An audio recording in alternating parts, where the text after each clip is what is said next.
آپ کے ہند میں ایک عالم گزرے مولانا محمد پالن حقانی رحمت اللہ علیہ.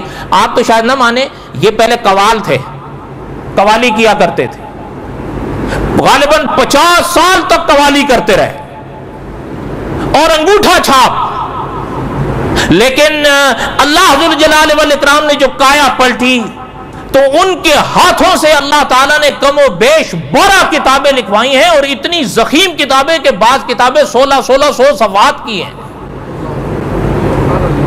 ان کی ایک کتاب شریعت یا جہالت، یہ جو کچھ آپ اور ہم اپنے گھروں میں کرتے ہیں، 800 صفحے کی کتاب ہے جس پر 50 صفحات صرف علماء دیوبند کی تصدیقات ہیں.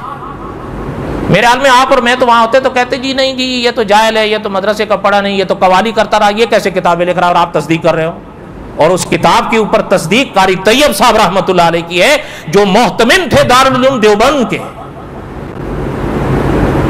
السابقون الاولون من المہاجرین والانصار، اس ایک آیت پہ مولانا کی ایک کتاب ہے جس کا نام ہے 3 جماعتیں جنت میں جائیں گی، چوتھی کا جنت میں داخلہ نہیں ہوگا. آپ میں سے کسی کے پاس ہے؟ سچ بتاؤ آج سے پہلے نام بھی سنا ہے اس کتاب؟ اس لیے کہتے ہیں نا کہ خرد نے کہہ بھی دیا لا الہ تو کیا حاصل. مکی صاحب نے ایک حقیقت خلفائے راشدین میں ان کا ایک جملہ چھما ہے کہ یہ جو میں اور آپ ہیں نا، ہم کوئی اہل سنت سے سنی نہیں ہیں، ہم سن سے سنی ہیں. یہ جو انجیکشن لگانے سے پہلے جلد کو سن کیا جاتا نا، وہ ہیں بس ٹھیک ہے چلتا رہے گا. اب وہ کئی میرے بھائی ہیں آزان کہنا جی بالکل کہو. مکی صاحب فرماتے ہیں نیچے قالین ہے، سر پہ پنکھا ہے، منہ کے آگے مائک ہے، اب آزان نہ کہے تو کیوں نہ کہے، جیسے مرضی کہے ویسے کہے.